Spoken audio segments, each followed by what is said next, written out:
آج جو اعلامیہ جاری کیا گیا آل پارٹیز کانفرنس کا، اس پہ میں بات کرنا چاہتی ہوں۔ ڈاکٹر صاحب، کیا آپ کو تضاد نہیں لگ رہا دونوں باتوں میں؟ ایک بات جو بانی پی ٹی آئی کہہ رہے ہیں، دوسری طرف اپوزیشن کی جو جماعتیں اکٹھی ہو کر سوچ رہی ہیں، یہ تو سوچ میں ایک بہت بڑا تضاد ہے۔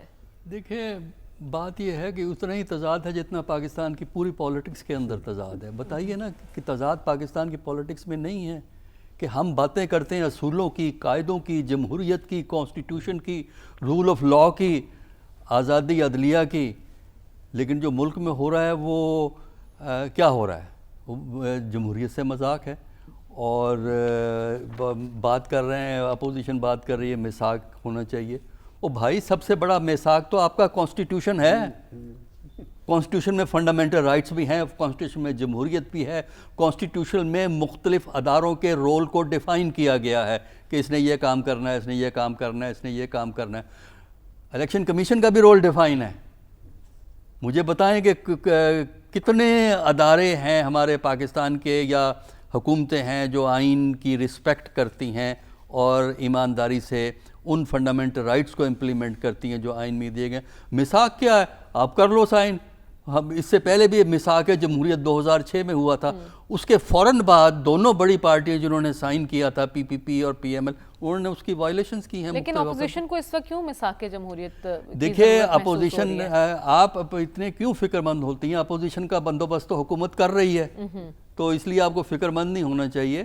باقی رہا اپوزیشن جو ہے، بانی کا موقف تو کچھ اور ہے نا، میں اس لیے فکر مند ہو رہی ہوں کہ بانی صاحب آپ کو فکر کرنے کی ضرورت نہیں ہے۔ دیکھیے، بانی کا جو موقف کچھ بھی ہو، اگر اس وقت پاکستان میں اپوزیشن کی سیاست بے معنی کر دی گئی ہے، لہٰذا یہ جو مرضی کہتے رہیں، بانی آپ جو مرضی بحث کرتی رہیں، بانی کا موقف یہ ہے، بانی کا موقف وہ ہے جو ہے۔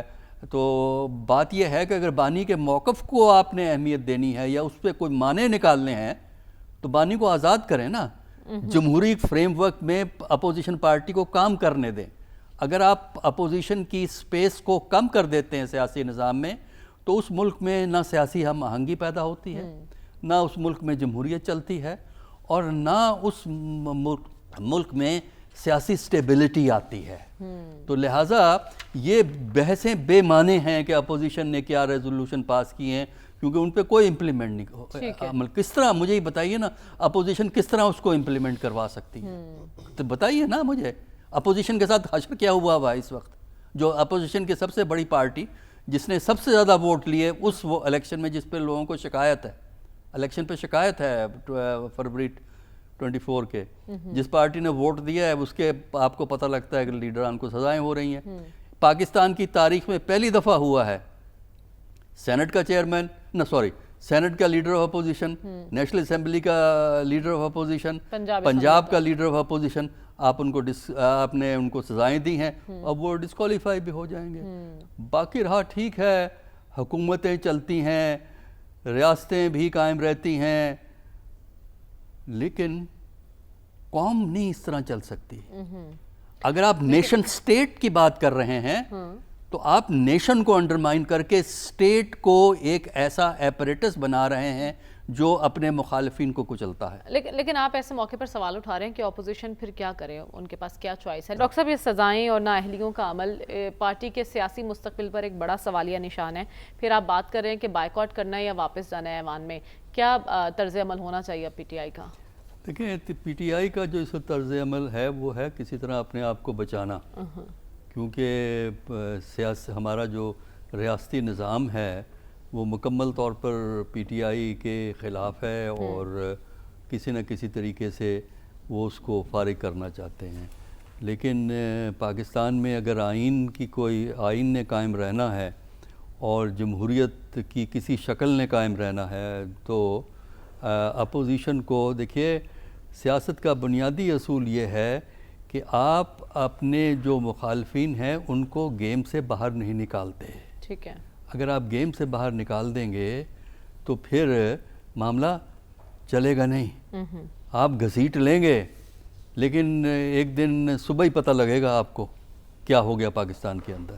تو میرا خیال یہ ہے کہ ہمیں تمام سیاستدانوں کو اور جو بھی ادارے ہیں جو ریاست کو چلاتے ہیں، ان سب کو یہ سوچنا چاہیے کہ لانگ ٹرم بقا کس میں ہے. ٹھیک ہے. یہی وہ علاج ہے. ٹھیک ہے، علاج یہی ہے جو آپ بتا رہے ہیں. ہاں، تو لانگ ٹرم بقا کس میں ہے، اور اس کے لیے سبق حاصل کریں بہت سے ملکوں سے. افریقہ کے حالات سے سبق حاصل کریں.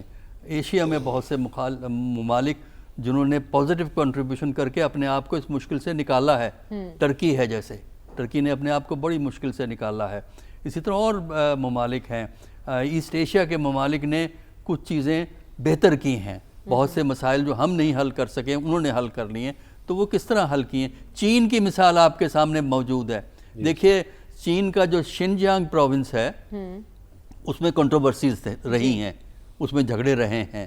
اب چین اس کو ایک بہتر کر رہا ہے اکنامک ڈیولپمنٹ کے ذریعے، اقتصادی ترقی کے ذریعے. ٹھیک ہے. اس کو وہ ایک بہترین قسم کا پروونس ٹھیک ہے. کریٹ ہمیں دوسرے ممالک سے سیکھنے کی ضرورت ہے. ایگزامپلز ہمارے سامنے